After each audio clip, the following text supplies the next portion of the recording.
Subhash Chandra Bose.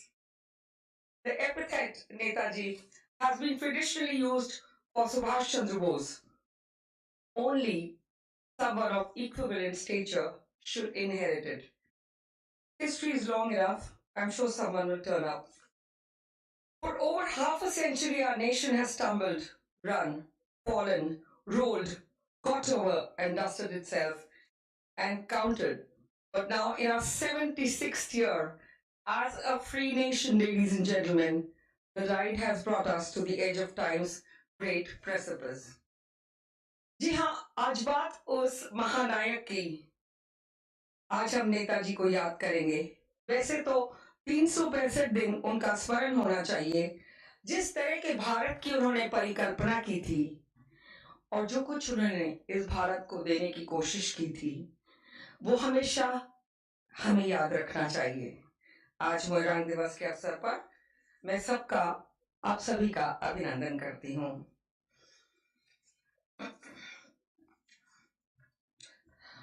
Netaji Subhash Chandra Bose and Rabindranath Tagore are Bengal's two greatest icons.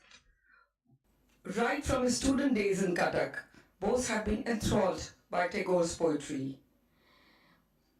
And I quote Gurudev Rabindranath Tagore, "Where the mind is without fear and the head is held high, the knowledge is free. When the world has not broken up into fragments, into that heaven of freedom, my father, let my country awake."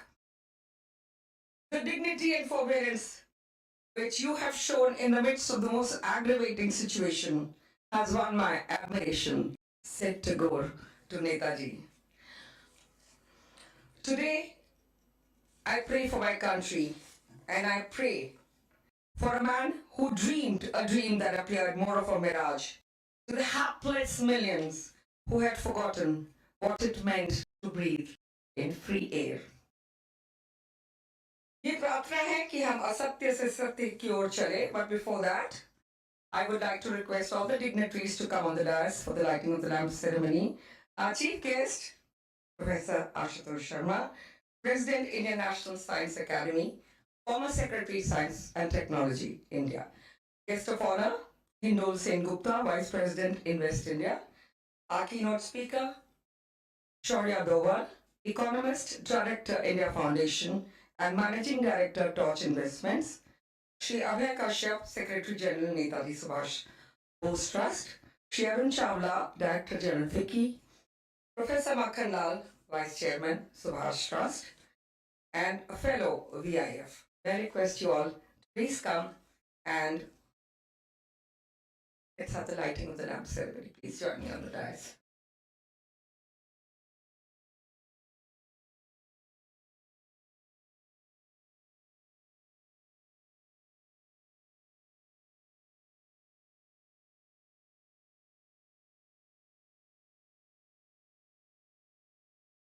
Tam Subha Jyotirgamay, O light of exceptional glory, enlighten the darkness of my mind. For dark is the path, and thou holdest the light.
Indul?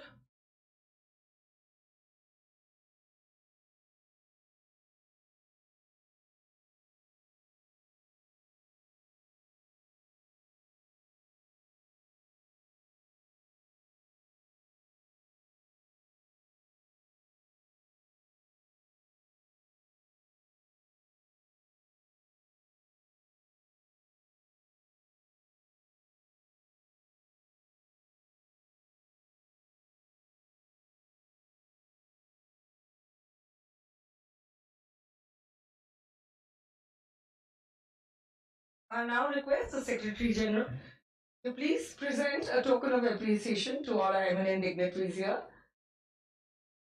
the Netaji Subhash Trust cap. Netaji cap. Sir, Abhijit.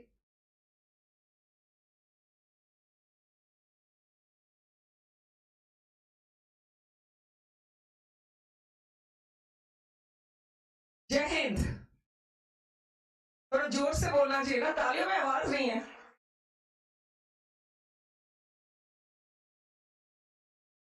I now request Professor Makhanar, Vice Chairman, Netaji Subhash Trust, Distinguished Fellow, Vivekananda International Foundation.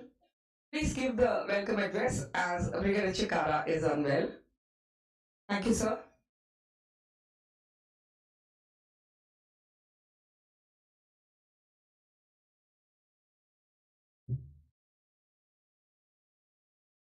Uh,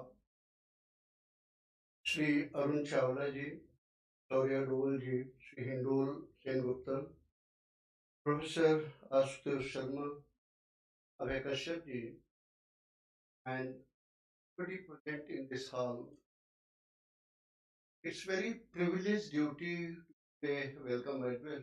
Normally, our tradition has been that chairman has to welcome address. So I'm here just trying to, not fill in his shoes, but complete the formality so that we can begin the function. It is matter of really great pleasure that we are meeting this year 126th year of Netaji and 25th year of Moirang things. We have already begun very late. So please accept my heartfelt welcome to all of you, and I'm sure that you are going to go back much wiser. Just one line I would like to say that many times you what Netaji has to economic and why did we think of Soraji to on us. When Netaji became president of the Congress in 1938-39, he formed various committees, including Economic Committee, Foreign Committees, Foreign Relation Committees. Jawaharlal Nehru was president.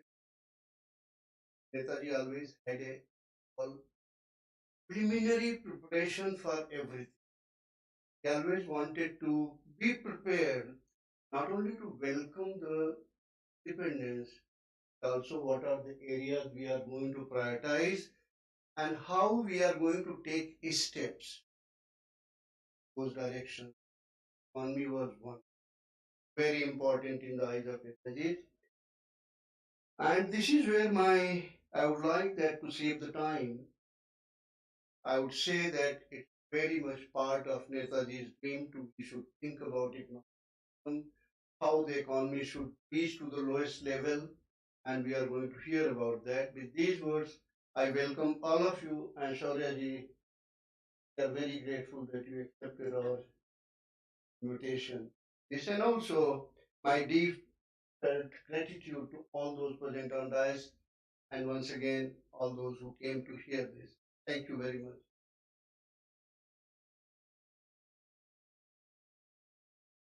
Thank you, sir. I now request Arun Chawlaji, Director General FICCI, to please give his opening remarks for the program. He has extensive experience in the corporate world and has held various leadership positions in companies such as Siemens, Honeywell, and HCL. बहुत स्वागत है आपका sir.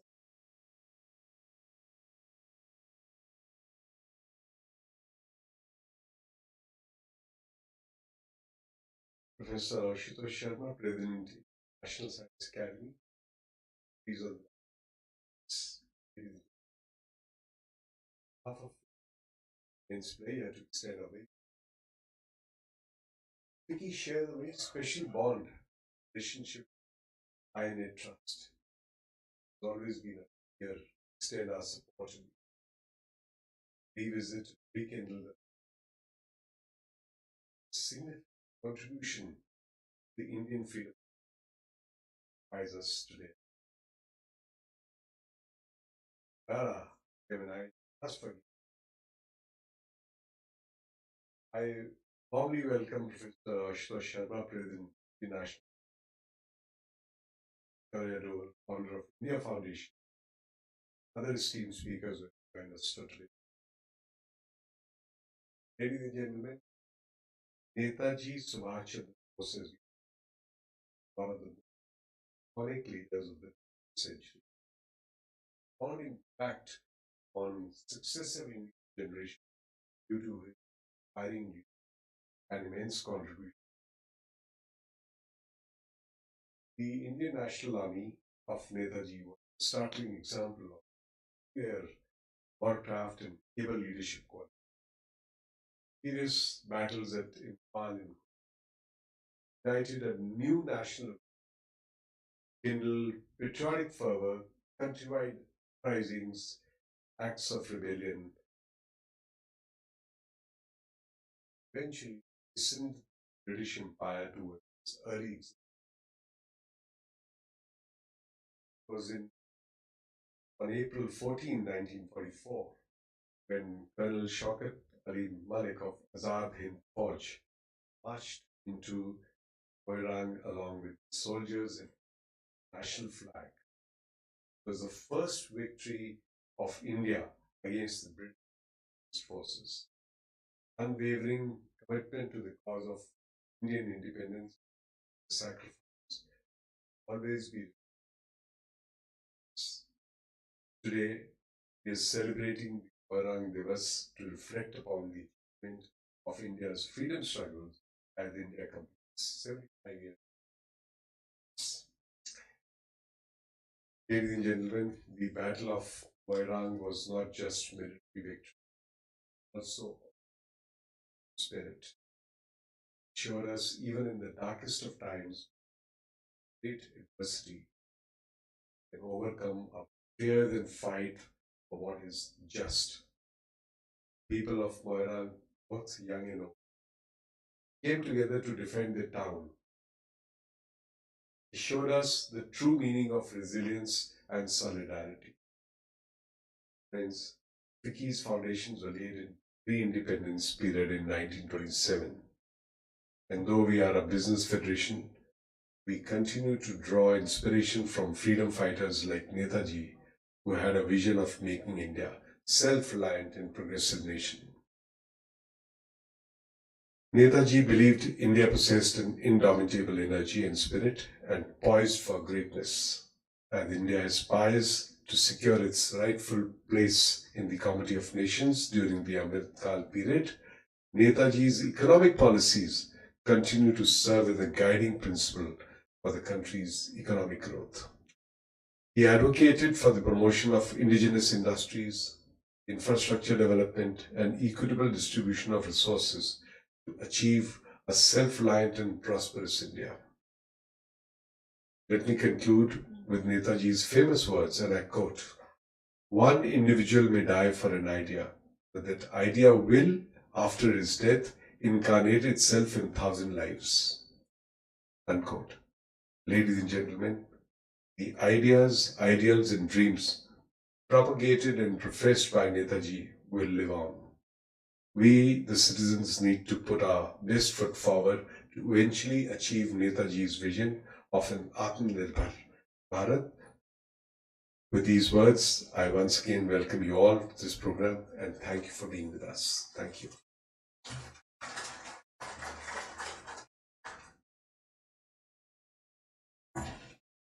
Thank you, Anand sir. And thank you so much for always supporting the Netaji Trust. I now welcome our guest of honor, Shri Hindol Sen Gupta, Vice President in West India, who's scripting one of the most remarkable stories in West India as its Vice President. Shri Hindol Sen Gupta is a prolific Indian author, economist, and a public speaker. He has authored several acclaimed books on Indian history, culture, and politics, including The Modern Monk, What Vivekanand Means to Us Today, The Liberalization Story, Being Hindu, one of my favorite books. Sen Gupta's works have been praised for their clarity and insightful analysis of India's past and present. Apart from his writing, he's a sought after public speaker and has delivered talks at various prestigious events across the world.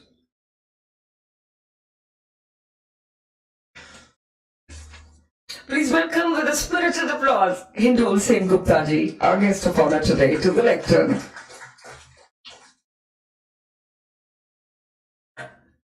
Thank you. Good evening. Always a pleasure to return to Fiki and always a pleasure to be invited to talk about Netaji Subhash Chandra Bose.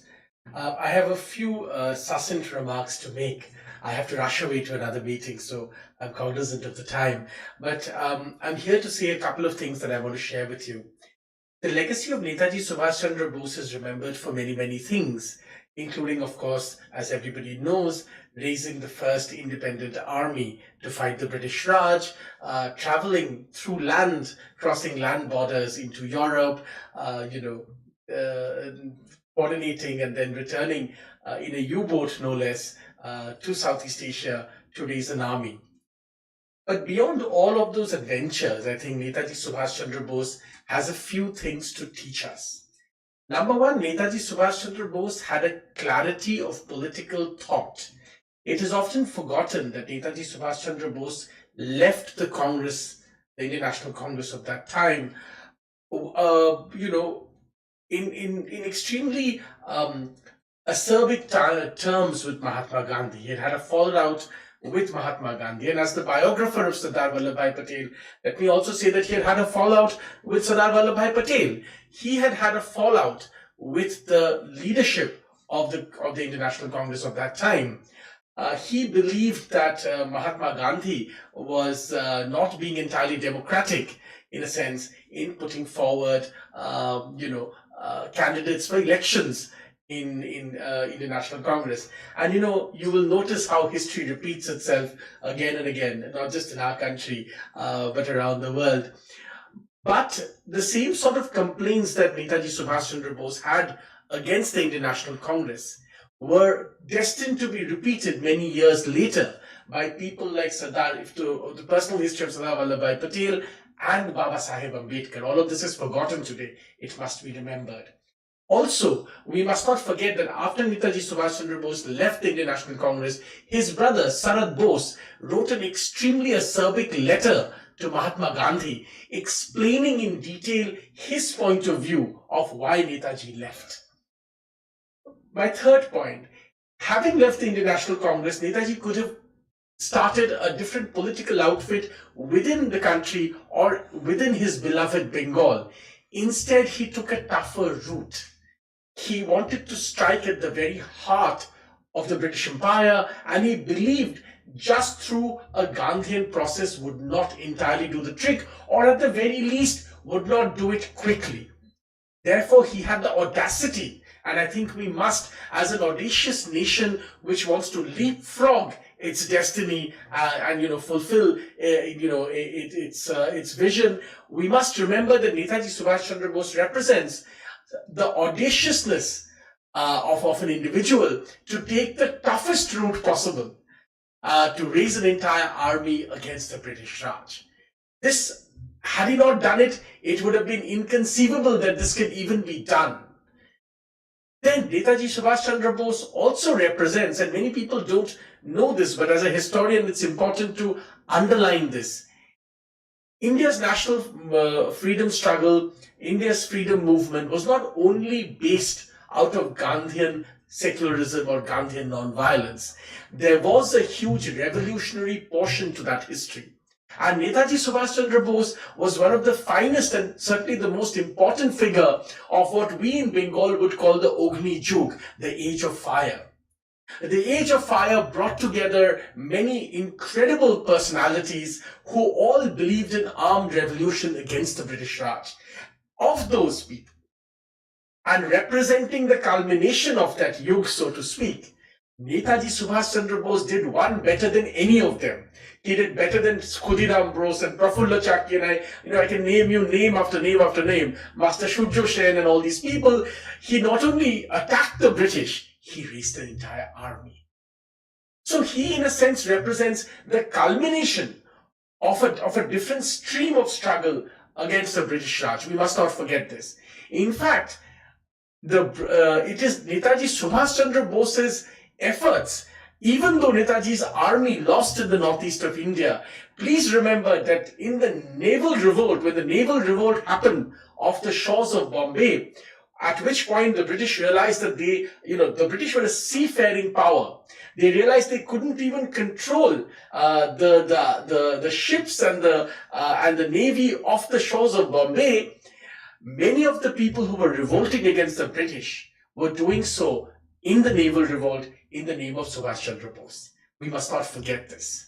So Netaji Subhash Chandra Bose, I am delighted that finally he's got his rightful place at the heart of the city of Delhi. I think this was much awaited.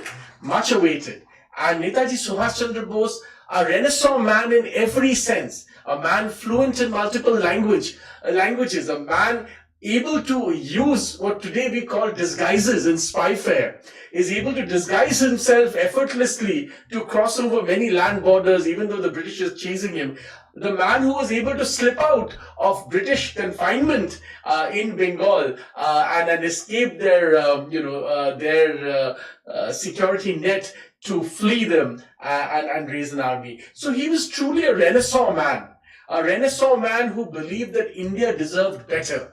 India deserved better in every way. And his path was to create a more disciplined India. In Bengal, we always say, had Netaji become the first prime minister, Netaji always used to say, and perhaps only apocryphally, he used to always say that India needs a few years of dictatorship. What did he really mean? This is often misunderstood. He didn't literally mean dictatorship. He meant a particular kind of discipline that had become absent from India's public life. And who can deny that? We see that absence of discipline even today. Right? So what he said was very, very important. People hear the word dictatorship and, think of something else. But he was essentially saying that India needs strictures of public law so that people of India learn how to behave in a particular way so that they become better democratic citizens. All of these, in my humble opinion, are unique contributions of Shri Subhash Chandra Bose, Netaji Subhash Chandra Bose, to our Indian public life, to our dialogue and to our democracy. And for that reason, I really believe that Netaji finally has found his rightful place in the heart of our capital, and he indeed shall never be forgotten. Thank you, ladies and gentlemen.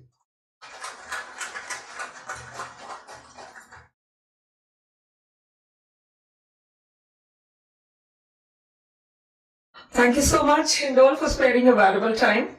Thank you so much. जैसा कि indole Sen Gupta ji ने कहा, भारत को discipline की जरूरत है और सरकार हर जगह नहीं हो सकती. ये सवाल है कि समाज क्या कर रहा है, कर भी रहा है. क्या सचमुच एक नया भारत बन भी रहा है? कैसे बन रहा है? कौन बना रहा है इस नए भारत को? क्या सचमुच एक विकासशील भारत, एक विकसित भारत की ओर जा रहा है?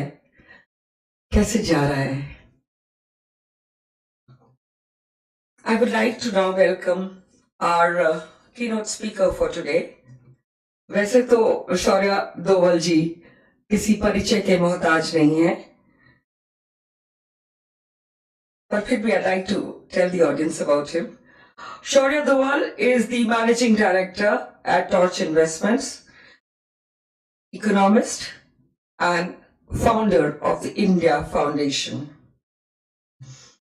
He has nearly 25 years of international investment banking experience, during which time he has worked for over a decade in London and New York, where he has leveraged finance business of GE Capital and the investment banking division of Morgan Stanley. He's also worked with the corporate finance advisory at Arthur Andersen in India, an alumni of the prestigious Hindu College. Mr. Doval is a qualified chartered accountant from the Institute of Chartered Accountants of India and also holds an MBA from the London Business School and Booth School, University of Chicago. He is the recipient of the Udyog Ratna Award in 2012 for his contribution to the growth of the Indian power sector. Mr. Doval is also the director of India Foundation, a think tank based in New Delhi with strong nationalistic credentials. He started India Foundation in 2009 on his return from London and has been closely associated with the growth of the foundation in the last decade. This foundation is his modest attempt to influence the national discourse and policies of a resurgent India. Mr. Doval was the Eisenhower Fellow from India for 2015. He was selected by the government of Japan for the Invitation Program for Ministers, Strategic Exchange and Practical Level STEP for the year 2022-23, where he learnt about the culture, economy and policy making in Japan. Please join me in welcoming with a spirited applause the unstoppable Indian, ladies and gentlemen, Shorya Doval, to the lectern.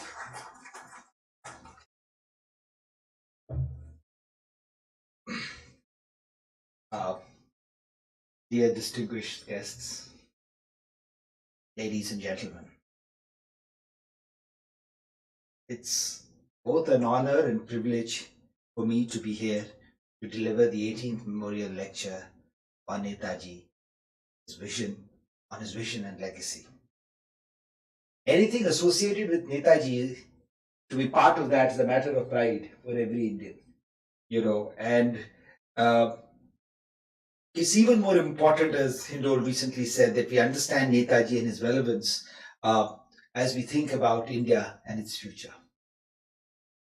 Netaji's seminal contribution to Indian independence and advancement of his ideas and ideology seems to be growing with time. It is surprising that as time passes by, rather than diminishing, the relevance of Subhash Chandra Bose and his ideas continues to increase.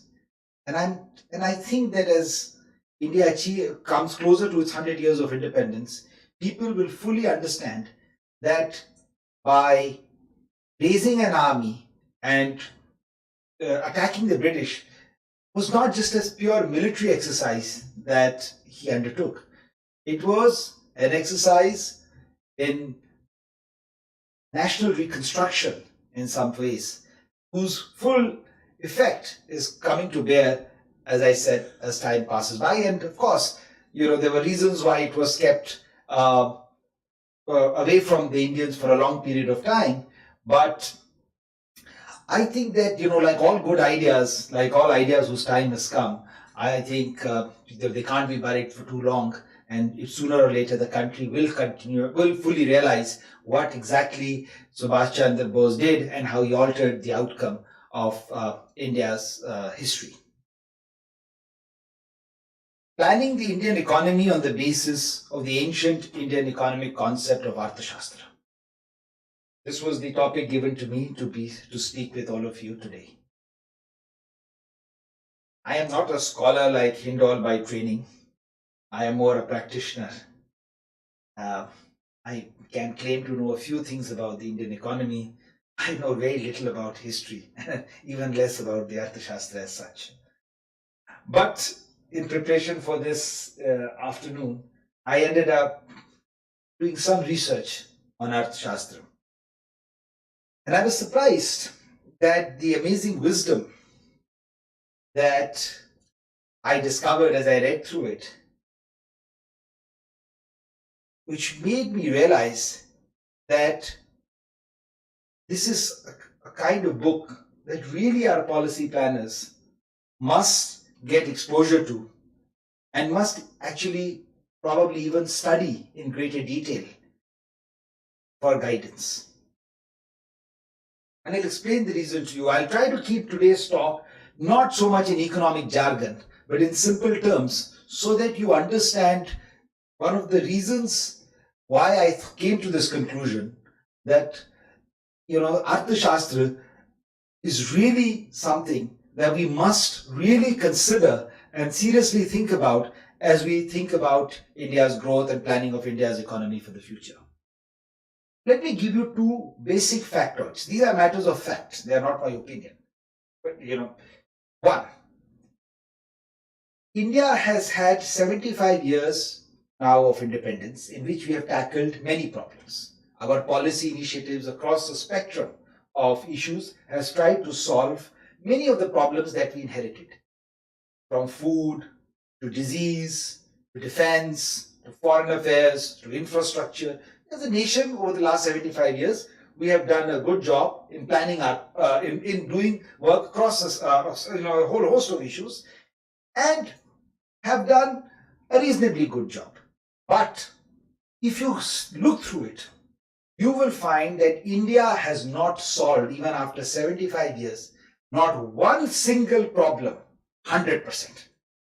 We've had various levels of success in different areas. Somewhere we are 50%, somewhere 30%, in some areas we are 70%. But by and large, our experience has been from moderate to above average, but not exceptional. We try to solve a problem, but by the time we get to its solution as policy planners, as policy execution, we find some other problems have cropped up. And therefore, we are always playing a lag game. And hence a lot of disappointment among the people generally, because we're not able to see the full reasons or why and the full benefits of success. We take a simple example. You build a road. By the time the road gets, you build the highway, the traffic comes. You're about to start seeing the benefits, and then you start finding that the traffic is clogged. It was not built enough for the rate of growth that happened with the building of the road. So one should ask this one question, that if we continue to do what we are doing, is there any guarantee that in the years going ahead, we will be able to solve our problems 100%? Or that we will only be stumbling from one partial solutions of this problem, then creation of new problems. So this is one area to consider. Let me give you another factoid. Indian economy's size today in 2023 is about $3.3 trillion. I don't want, you all are not economists, so I will not, again, as I said, keep it in jargon, but when the British left us, our economy size was $30 billion. It took us 60 years from 1947 to 2007 to become from $30 billion to $1 trillion. There are 200 countries in the world. 16 countries even today have an economy of the size of $1 trillion. In 2007, in 60 years, India grew its GDP from $30 billion to $1 trillion. From 2007 to 2014, in 7 years, what took India 60 years to do, India doubled it from 1 trillion to 2 trillion. And then from 2014 to 2019, in 5 years, India again increased it from $2 trillion to $3 trillion. And in this decade, we will now minimum cross $5 trillion or maybe $6 trillion. So what we have done in the last 75 years, by and large, in the next 8 to 10 years, we will again double it. And by the time we become 100 years of our independence, even if all India goes to sleep and we only grow at 5%, we will cross $30 trillion. In human history, there is no evidence till now where in a period of 100 years, the GDP of a nation has grown 1,000 times. That is from the time that the British left us to the time in 100 years. We've already crossed the British economy. We have a GDP bigger than them after 250 years of rule. But we will be a 30, we will have increased our per capita income also 1,000 times. Anyway, so these are just two simple factoids. This is pure, facts. This is not what I'm talking here today about. Now, if we are going towards this, we are now building an economy of this size. We must ask this question: that how and what kind of an economy that will be. Now, as I understand it, the Arthashastra was based on the concept of what they called as a moral market economy versus the efficient market economy that is prevailing in most of the world today, and also more likely being followed by India in this growth trajectory. Now, the difference between the two, as you would study it further, between what the Arthashastra had called was the moral market economy. It also talked about market economy, but it's used a word as a moral market economy versus the efficient market economy, is one simple point. The market economy says that while all the instruments of market economy or market efficiency which are there, market economy has a simple problem, which is called the problem of a moral hazard. And it says that we accept the problem of moral hazard, but we don't have a solution to this problem. On the other hand, and I will explain to you what moral hazard is. On the other hand, Arthashastra says that the moral hazard problem is a problem that can be solved if you follow the path of dharma, and therefore dharma must be followed in the management of the market efficient economy, and this work must be done principally by the state. So if one point, just one simple point is followed of the inculcation of the dharma and the principles of dharma in the running of the efficient market economy, not only are India's economic problems will be solved 100%, but I think India will be the role model for solving the problems of the entire world. Now, so what is this moral hazard problem? This is one problem with which even the West is grappling today. That is, with despite producing such a large market efficient economy, creating so much of wealth, there is still so much of problems with poverty, education, disparity of wealth, concentration of power and wealth, that it's an unhappy world with all the material comforts.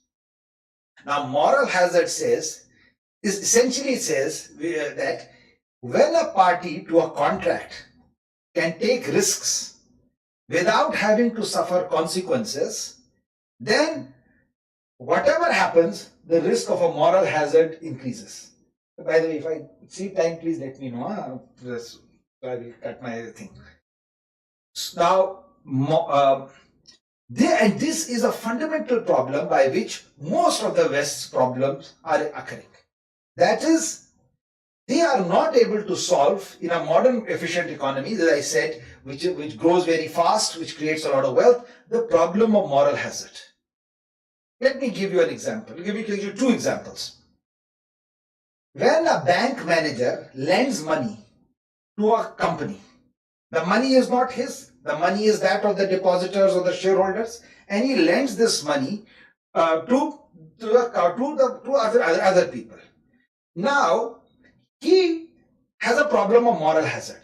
The problem is that it is not his money. If he gives this money to a company without doing his work, and takes a disproportionate risk, and the risk pays off, all the profits come to him, he gets recognition, a bonus, and is benefited.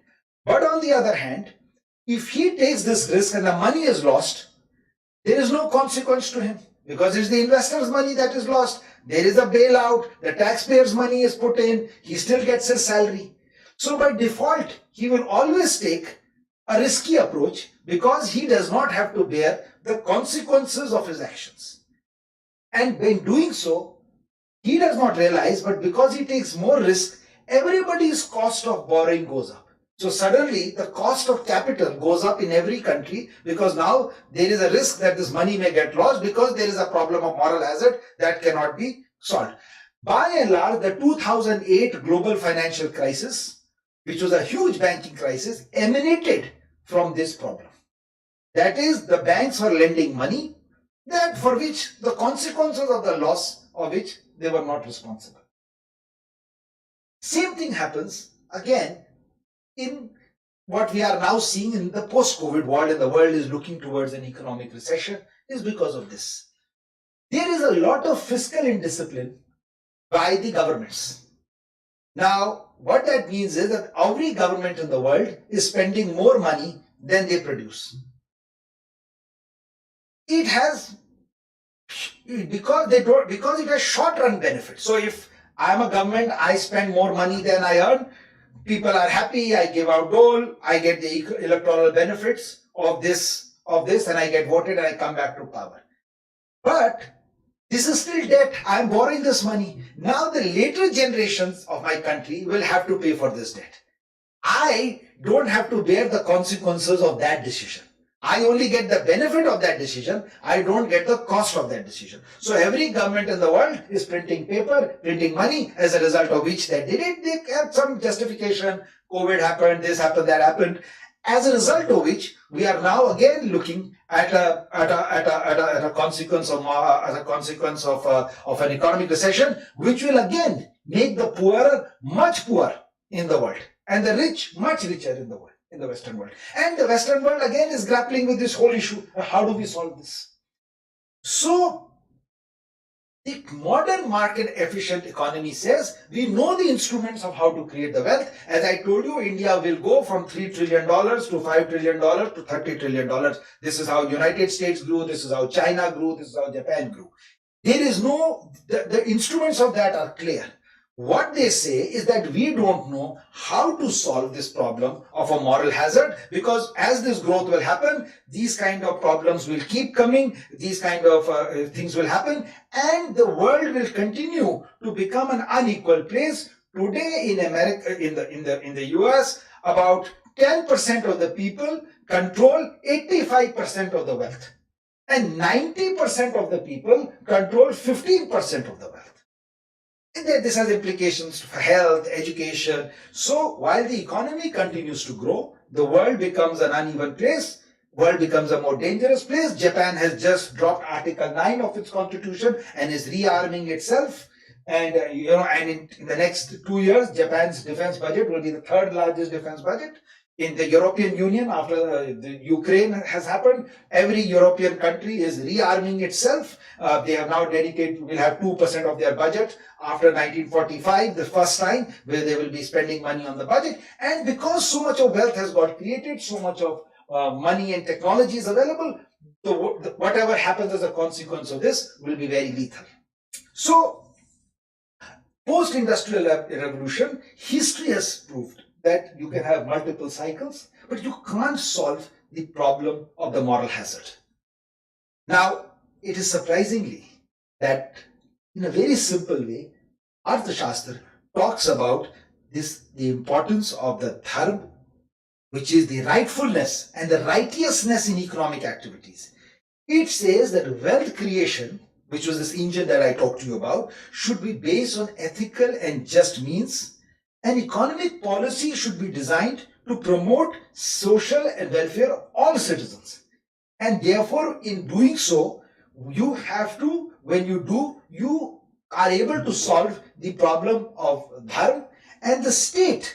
It is the duty of the state to enforce this dharma, not in the socialist way, not in the control and command economy way, but as a regulator of the economy who must act on the principles of dharma to discharge its duty. And if you do that, then the problem of moral hazard, which will always exist, is a problem that can be solved. So let me give you a few examples of how this works so that it becomes practical. In the modern market economy, we talk about private ownership, which says capital and the resources are owned by individuals. The individual is the center of all this growth in the world. Communist model failed, socialist model did not deliver the returns. Only on these numbers of 3 trillion, 30 trillion can be delivered at least by the capitalist model. However, Cotter's market economy said there must be private ownership along with state oversight. That is, capital and resources are owned by the private individuals, but its use and its allocation, the state must have a role. State cannot completely abdicate its responsibility. If the price system in the modern market economy is used to allocate resources, the concept of demand and supply, then it should not only be the criteria of demand, pure demand and supply. The price system must be done under a government's supervision and intervention. And the government system must ensure that the price distribution avoids the problem of moral hazard as and when it occurs. If entrepreneurship under the modern market economy, which fuels all this growth, is the invisible hand in the risk taking, then this entrepreneurship must have an element of understanding and supervision that it has controlled the risk taking. That is, the bank managers' cost and incentives are aligned in a manner that the problem of moral hazard is solved, and the regulator is able to ensure that this problem doesn't arise. So, in essence, what happens is that once you talk about the old Arthashastra, it really brings back about the bringing of morality, which is not a matter at all discussed in development in the Western model of economic growth. It has the tools. The tools possibly, one can argue either way, but one can by and large argue, have fueled world's economic growth, but they have not developed a framework for doing so. And the need to think about temple economics at the center of the social economic activity of planning the country's economic structure becomes very important. Because temples were not mere places for worship. That was one activity. But the ritual aspect of the temple was a very small level of activity. Temples were big socio-cultural centers for economic activity. It was where the foundation of morality was created in the ecosystem as economic activity was undertaken. Whether it was lending by the bank, by the temples, whether it was skill development inside the premises of the temple. That is why every time a village was built, in the center of the village, the temple was not built in the village. The village was built around the temple.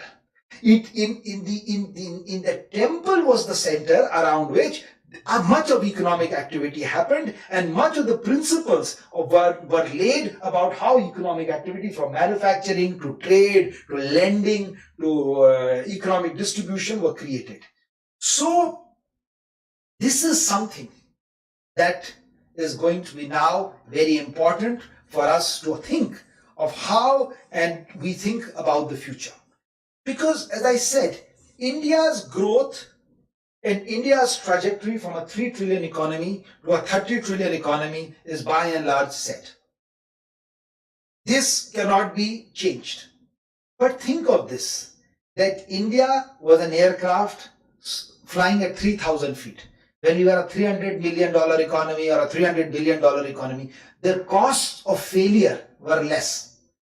We are now moving this aircraft from 3,000 feet in the next 25 years, actually the next 10 years, in the next 5 years, to 30,000 feet. If we fall from there, the damage will be huge. And India has fallen. India's colonization for 1,000 years was because India could not sustain its level of economic activity. At that level, it was a Sone ki Chidiya even then. And it will again become a Sone ki Chidiya. But if India does not manage and goes and follows purely the Western model of economic growth, which as Einstein said is the eighth principle of the eighth wonder of the world, it's the power of momentum. Any scientist will tell you that India will bear the same consequences as other nations have done, and more likely what India has done in its own past. So therefore, it is probably now time for India to actually go back to its civilizational wisdom and really look at seeing what is the basis on which it wants to form the architecture of the $30 trillion economy. And today is the time, the next 25 years are the time when India's thought leaders must start thinking about how this system will be done. and what roles our civic institutions, whether it is our families, whether it is our temples, whether it's our larger society, will play in laying this foundation. And if India does this successfully, then India, with its size, India will be the world's second largest economy by 2047. With a $30 trillion economy, India will not only solve its problem, but India will be able to, in the real way, as a Vishwaguru, demonstrate to the world that this problem of moral hazard is not only a solvable problem, but a problem that can be easily dealt with and lead to greater prosperity for the whole world. So with this, I'd like to conclude my thoughts. Thank you very much for giving me a chance to speak.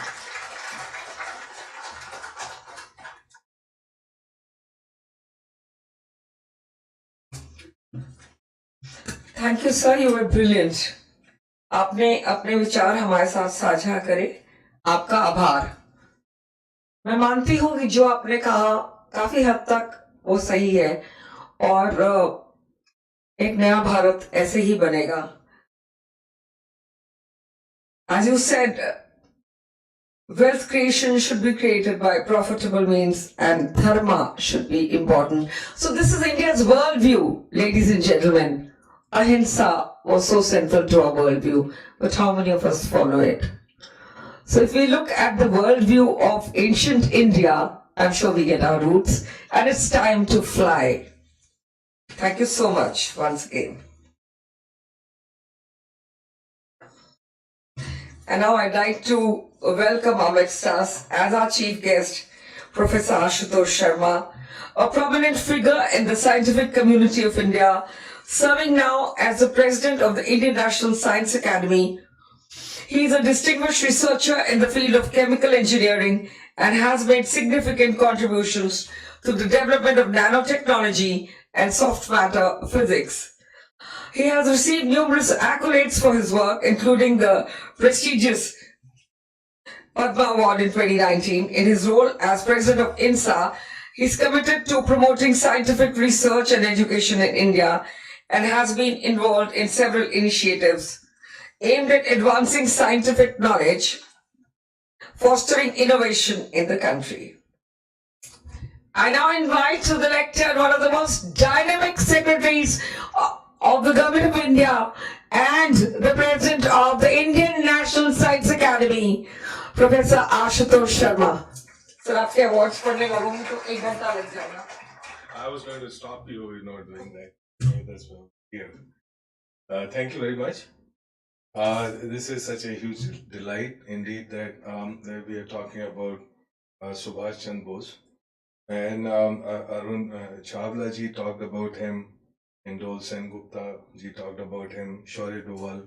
I truly appreciate it, really like what he said about the dharmic economy, if you would. And that got me thinking as well, even though I was going to talk about science and technology and the aspects of Netaji's relation to science and technology, and which of course remains as relevant today as his economic ideas there. And Makhanlal ji would speak now, and of course very thankful to Nidhi Kumar ji, keeps the torch burning of this foundation indeed. And this is what we need. In fact, when I was sitting there, I saw another great soul there depicted just behind us there. And it's always, there's always this tension between saying, hey, was Gandhi bigger or his contribution bigger, or was it Netaji Subhash Chandra Bose? Of course, that one thing swing to an extreme, that we have to bring them back center, so to say. But those comparisons are totally, nearly meaningless, maybe not totally meaningless, but nearly meaningless, because when we compare actually on weaknesses. And we don't really focus on strengths that each person brings. Very unique strengths, if you would, and the contributions, whether it was for the nationalism, the national struggle and freedom and what have you, and the post-freedom society. That, basically by comparing, we destroy what is best in both that we are comparing with. So anyhow, there was a very quick thought that, one often runs into debates which go on forever, taking extreme views and abusing each other. That doesn't help anybody at all. So it was pointed out, what got me thinking about dharma economy. If you were to look at not just dharma economy, but even to say, okay, what was our civilization grounded in? What was actually something very unique about it, which got lost over the millennia, over the centuries, and so on. If we were to kind of think about it really a little bit deeply, today may not be the time to do that, but just kind of as a hint, let's look at what are the overarching challenges of humanity on planet Earth for all times to come. So one of them, of course, that we know now we are grappling with sustainable development. In fact, this is a very modern term, and in fact, this is an oxymoron because the idea of development that we have runs totally contrary to the idea of sustainability. And so, this is Chicago School of Economics at the turn of the century. They simply said, look, consume more and be, two corollaries of that: be rich, which is true, and be happy, which is totally wrong. And so, the problem of how you call it, the sustainable development, we would never solve within the framework of economy and science and technology and the deep culture within which we operate in the society.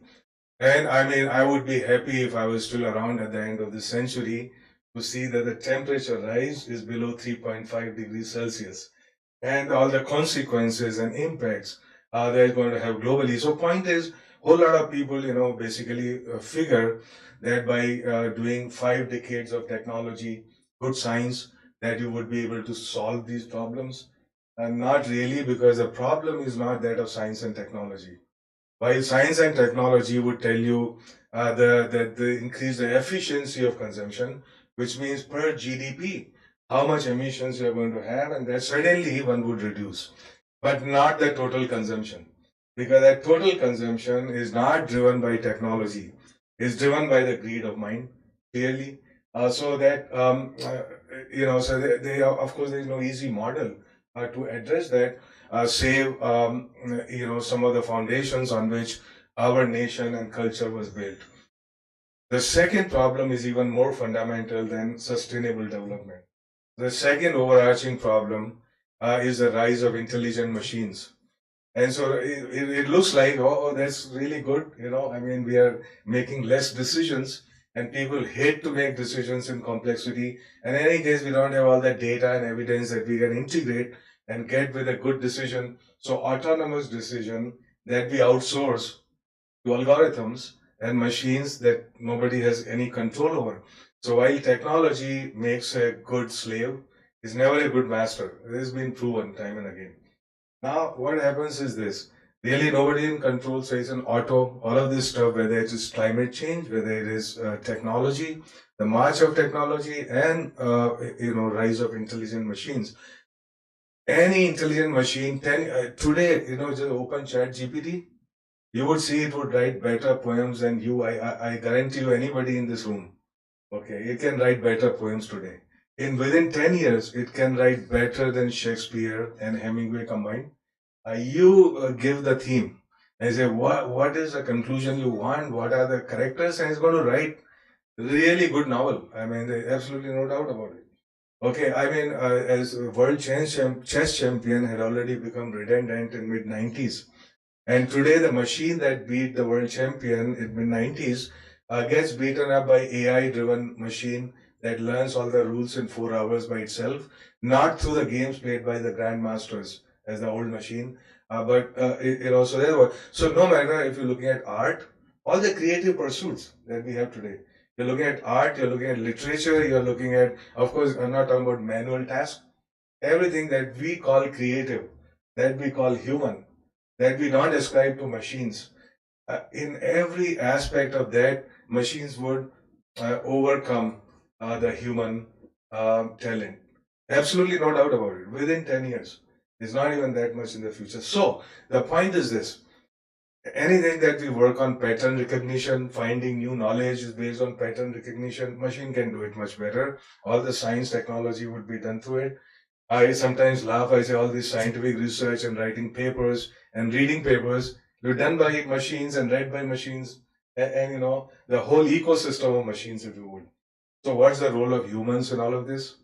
You may ask, isn't it? I mean, this is not a question which has been settled, and this is a question which is going to be asked now, but it doesn't have a clear answer at this moment, nor is it going to have a clear answer 50 years down the road. But it brings us back to the cultural foundations, I would, in the lack of better word, the spiritual foundations of who we were. So one would have to ask the question, what is the definition of being human? So that also is related to the economic aspects, it's related to the temple aspects, it's related to architecture, it's related to everything that we have done, that we have been doing, and how we're going to be doing it in the future. Okay, so now this very quick detour, if you would. I was not going to talk about dharma is something very interesting concept because it's related also to the concept of rit, which means the order in the universe, the order underlying everything. My conduct, your conduct, but the conduct of planets even, and how they revolve around the sun, and so on. So everything is a dharma. So once you deviate from dharma of a person, a profession, a society, a nation, is going to be disaster. And this might happen with the human beings on the whole. Um, this is the overarching problems. Now let's look at actually what were the thoughts of Netaji about science and technology. Now some of them may appear to be very simple in the world in which we live. But don't forget that there was a raging debate in those days, whether it's 1938, annual convention of Congress. There were people were saying, look, can we go back to our grassroots? Can we live like, we were living in villages and villages economy and so on? There was another set of people, which includes Netaji, which said, look, the centerpiece of our development going forward would be science and technology and industrialization. Britain might have taken a long time doing it, but we don't have that luxury. So we have to jump right in, roll our sleeves, and do rock and roll, get in there, and get in the industrial era very quickly, right? So these were, I mean, they look like conflicting opinions, and I don't want to get into that because not fundamentally speaking that there is reconciliation possible among all these opinions that look rather extreme. But anyhow, the idea of planning commission came from that convention in 1938, which has of course continued over the years and transformed into Niti Aayog at some point and so on. So the key aspects of Netaji's thinking that got injected, that we carry forward with us, some of them over the last 75 years and some going in the future, was the idea that there ought to be a very good planning framework for especially looking at industrialization and science, technology, and innovation aspects of that. Of course, at that time, Meghnad Saha and also Vishweshwaraya, which represented actually one represented science, the other represented technology. Vishweshwaraya and Meghnad Saha. I love Meghnad Saha because at some point in my career I got a Meghnad Saha medal. Okay, but anyway, I don't do his kind of science. But the point is that there was a scientist and technologists who were guiding his thinking about planning and how we need to do that. In fact, Meghnad Saha was few years his senior in Presidency College. It's always great to have good friends around you. Their whole mohalla in Calcutta, all the great people come from within 1 kilometer radius because it provides an ecosystem of intellectual development, which is otherwise people get lost. He started also India Science News Association was Meghnad Saha, and so what Netaji said, I quote him. So I found it while running Chat GPT while coming here. I think what is this? What is the relation of Netaji with science? He said national construction will be possible only with the aid of science and scientists. Now, of course, oftentimes we want to be a little impersonal about these things, so we forget the scientists and we say, hey, science going to solve our problems. But don't forget, behind every good science, there's a good scientist. And I want to also repeat that good scientist is not only IQ. IQ is the least of it. The training is the least of it. We got lots of that IQ, cracking JEE every day, thousands of people. right? But that's not. Maybe it is in some way necessary to have little IQ. But what is it that one to do anything great, whether it's good science, whether it is good industry, whether it's good dharmic economy, what have you, to be disruptive, what does it need? It needs actually very deep cultural transformations. Just to give you an example, so people often say, hey, do we have science and technology to do our Atmanirbharta or Atmanirbhar Bharat and Atmanirbhar science and technology or what have you, right? Of course, what does it mean, Atmanirbharta? It's totally dependent on three cultural pillars. And so basically, we have not cultivated that in high school, in colleges, and beyond, that will have no Atmanirbharta. And that is Atmavishwas. So a whole lot of people, while, they can do great, but they don't know they can do great. And they will just be chasing somebody who's got a different skin color. I assure you, our scientists do that all the time.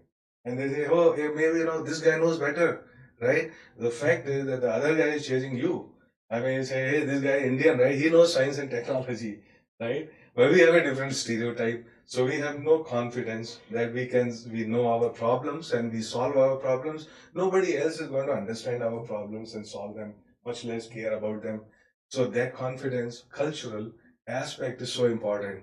I can give you a whole 2 hours of experiences about science, technology, and how our lack of confidence actually has shortchanged us. Similarly, Atma Samman, Atmanirbharta depends on Atma Samman. Having a wholly negative society doesn't work. We know that our constraints, we know our problems, but we cannot, say, oh, we have no Atma Samman and I cannot give it to others what I don't have, obviously. And then Atma Chintan being a rational analysis based on evidence and data is what we call the scientific temper. Often people think scientific temper is how many degrees in science I have.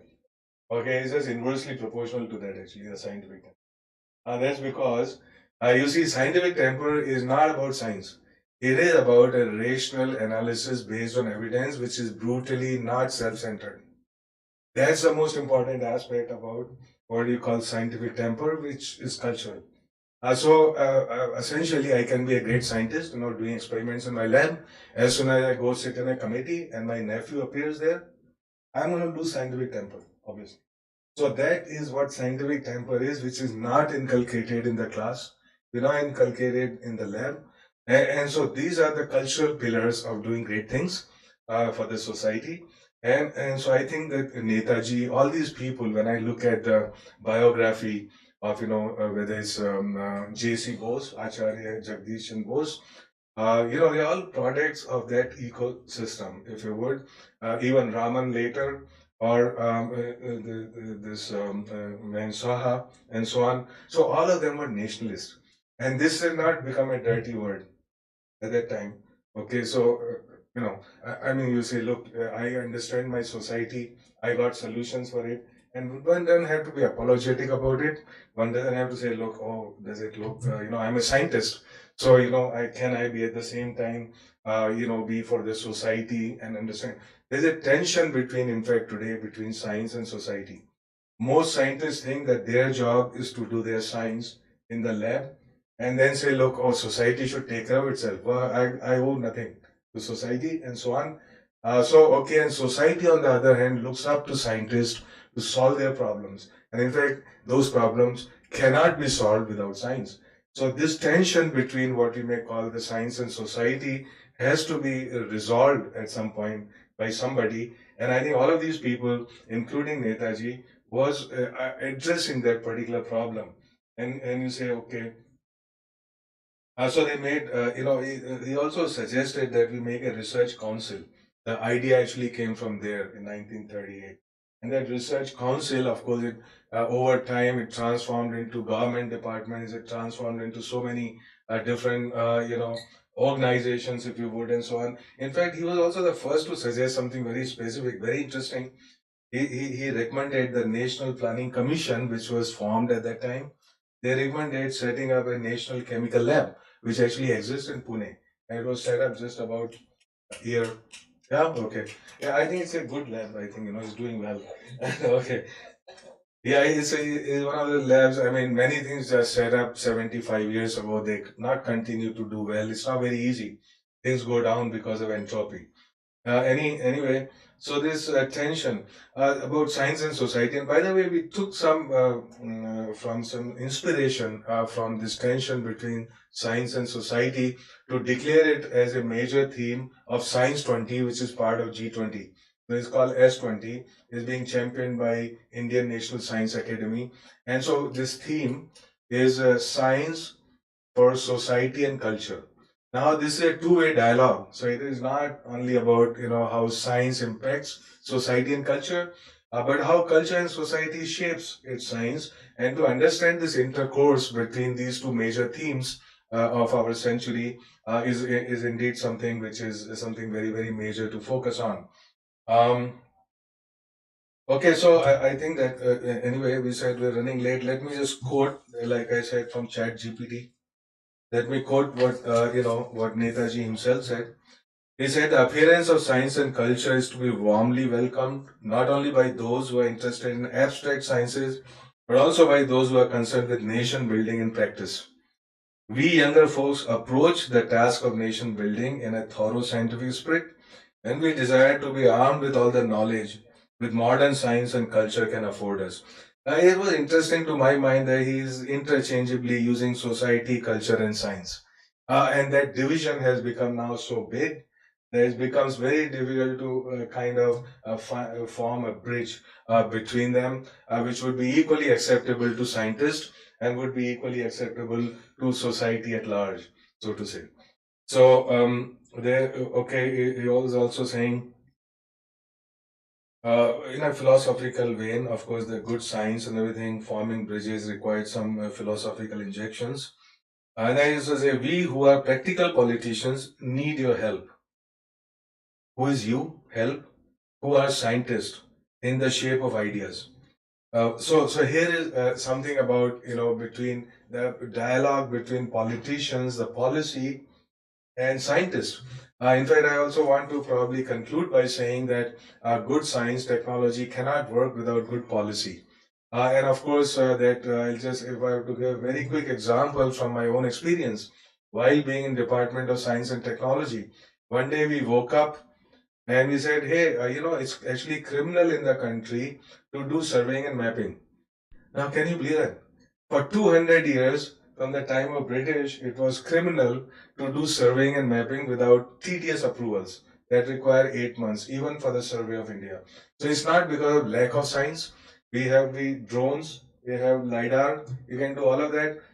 Our data, our maps, they are monetized not by any Indian company. So, it appeared one day I woke up, I said, why is it that I'm looking at these maps? And by the way, all that algorithms, all this software is made by Indians sitting in Bangalore. Okay, and the data, the maps are our land. And they are used for services, they are used for infrastructure, they are used for everything, but not monetized by Indian companies. It's because you say, look, I cannot stop other people from monetizing it by looking in my land and making maps through the eye in the sky, but I can stop my own people, my own citizens, from making them a business out of it. This is so strange. So anyway, we woke up and deregulated that sector of surveying and mapping totally, which can be summed up like this, which can be summed up by saying there is no approval needed for surveying and mapping for any Indian entity unless that area is declared off bounds by a competent authority. Okay, so I mean, you've got defense land, you've got whatever security aspects, take care of them. Okay, but development cannot be stopped because we cannot secure things. Right? Security comes by technology. It does not come by making rules on paper. By the way, in case you have not realized that, it's time to realize that and move on. Right? It doesn't, Anyway, let me tell you, it was so eye-opening once I went to Sweden and there's a company called Saab there. Some people know about it, right? So in the headquarters, they said, we got this simulator, right? You can fly anywhere. So I wanted to fly on my Bangalore and New Moti Bagh, and I could do that. It's all there. So anything you are trying to hide, it cannot be hidden. Okay, with today's technology, which has moved on. So all these stuff that we thought about 50 years ago, they're totally irrelevant. Okay, so the march of technology has rendered many of our practices totally irrelevant, right? And so the right kind of policies is what engage our science and technology to deliver. So I gave the example of that. I hope that our own maps will come up next 5 years. By the way, also this scheme called Swamitwa. A whole lot of rural folks, they don't have their land deeds, papers for their land, they don't have it. And half the court cases going on, litigation is because of that. And the fact that you cannot monetize your land because you don't have the paper showing that you are the owner of that land. You cannot go to a bank and take loan against it, which means all that wealth is locked up. It has no monetary value. But once you have surveying and mapping, which is happening, the Swamitwa scheme, doing digital mapping at 10 centimeter accuracy, the whole country is going to be mapped at 10 centimeter accuracy. And then imagine the impact on economy, not thousands of crores, tens of lakhs of crores. Okay, this is what a simple policy can do to bring science and technology into play. So this intercourse, if you would, between science, society, culture, reflected in policies and the will of society, is what one needs in order to progress. And all of these great guys, who were working together at that time, whether we think of them as, politicians, we think of them as doing this, or scientists, they were all into it together. And this is the spirit that we need to revive, no matter if I'm a scientist or a politician, what have you. A dialogue between policymakers, politicians, scientists is so important, but it's totally broken down because we think that we work in silos and our goals are different, but they are not actually. So, final quote from Netaji: so far as technical research is concerned, we shall all agree that it should be free from governmental control of every kind. It is only in this, by the way, I'm not neither agreeing nor disagreeing with what he's saying, right? So don't ascribe it to me. But anyhow, what he's saying is, technical research is concerned, we shall all agree that it should be free from governmental control of every kind. It is only in this unfortunate country that government servants are entrusted with scientific research on receipt of princely salaries, and we know very well what results have been obtained there from. Autonomy, when we politicians understand the value of science, they want to control it and guide it, and so on. So you see, many of the ingredients of science that we talk about today were actually clear even at the time of Bose, which is a fantastic thing to be able to come out and declare that with some confidence and with clear vision. Okay, I really have been threatening to conclude for a long time. Now I do.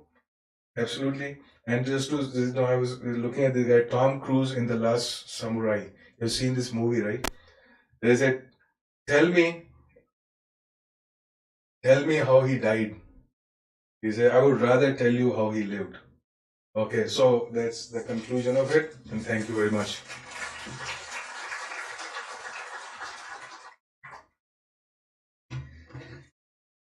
आदरणीय आशुतोष शर्मा जी, आपकी गरिमामयी उपस्थिति और वैज्ञानिक चेतना और आपके संबोधन के प्रति मैं आपका आभार प्रकट करती हूँ ट्रस्ट की ओर से. I say this from my heart, ladies and gentlemen.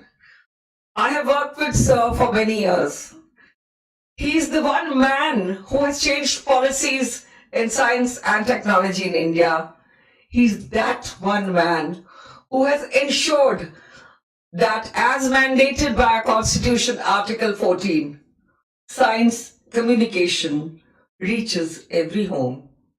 He has ensured that all the policies are made in such a way that they contribute towards the development of the country, whether it's geospatial, whether it is the scheme Nidhi, whether it is Women Scientists Awards.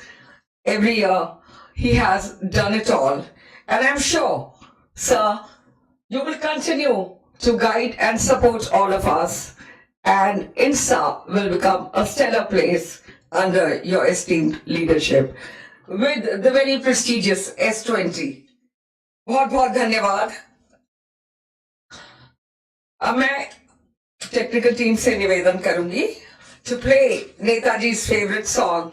और मैं चाहूंगी जितने भी लोग इस audience में हैं, because of the COVID advisory that came out today, we're sorry we couldn't call everybody. Please sing with us. He gave us a free India, remember that. कदम कदम बढ़ाए जा, खुशी के गीत गाए जा, ये जिंदगी है कौम की, तू कौम पे लुटाए जा. Can we have that? We survive or not, whether we individually live sitting in India free or not, we are confident that India has it.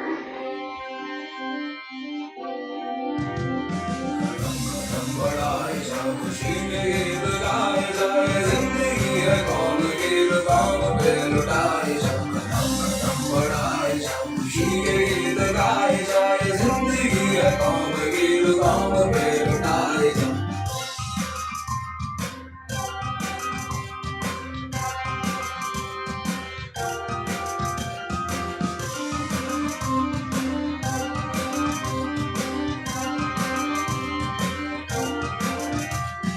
शेर हिंद आगे बढ़ने से तू कभी न डर, उड़ा के दुश्मनों का सर जो शेवतन बढ़ाए जा. तू शेर हिंद आगे बढ़ने से तू कभी न डर, उड़ा के दुश्मनों का सर जो शेवतन बढ़ाए जा. बढ़ाए जा, खुशी के गीत गाए जाए, जिंदगी है कौम की, कौम पे लुटाए जा.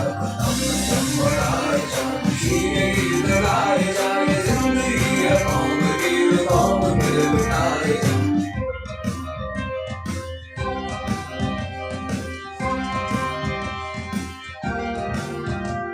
चलो दिल्ली पुकार के, कौमी निशान संभाल के, लाल किले पे गाड़ के लहराए जा, लहराए जा. चलो दिल्ली पुकार के, कौमी निशान संभाल के, लाल किले पे गाड़ के लहराए जा, लहराए जा.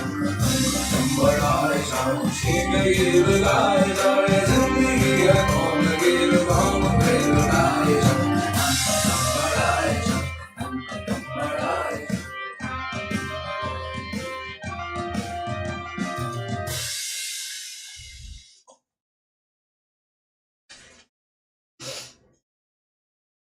And with this, ladies and gentlemen, I now stand here to express my heartfelt thanks to all those who have made this event possible. I promise to keep it short. I don't have a teleprompter in any case.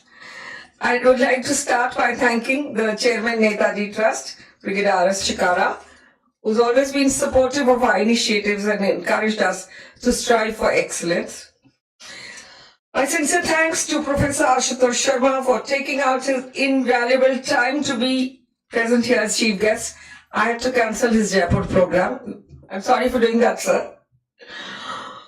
Shaurya Dowalji for giving us such a wonderful perspective of India's economy and how Netaji's vision would have wanted this new India. Hindol, as ever, thank you so much for being present here today to grace this occasion. My sincere thanks to everybody at the Netaji Trust. A lot of people are not here, Surya Prakash ji, many other members of the trust. For our media partners, my two senior producers from DD News are here, Sisodia ji, Rajiv Dubey ji. And a shout out to Abhinav Verma Kalihindi, founder at Icons, who's doing monumental work and has a patent for Holos Pan Asia. Shivank Agarwal, CEO Metro. Tarun. And I'd now like to thank the FICCI team, Rajan Taleja ji, Gaurav Chawla ji, Mandeep, Nagender, Gargi, I hope the press release is ready, and pardon me if I've left somebody, Mr. Dinesh Vandari. Without FICCI, this event would have never been possible. Thank you, Naresh Mudgil ji. Thank you, Shonali. Thank you, everybody, for your wholehearted support. Most of all, I'd like to thank our Secretary General, Abhay Kashyap ji, for always being a pillar of support. Tarun from Pebblocks, thank you very much. अगर मैंने किसी का नाम छोड़ दिया तो please मुझे माफ कर दीजिएगा. A special shout out to India Foundation and the team, of course to the Ministry of Science and Technology, and more importantly to the team at INSA. We could have done this without your support, Ashutosh sir. I will conclude by saying that achieving economic prosperity and enhancing our defense capabilities are the two most vital pillars for attaining global respect, which Netaji envisioned and Shaurya ji quantified even before freedom was won. इसी के साथ सबका विकास, जय भारत, जय Hind. Please join us for refreshments outside. Namaskar.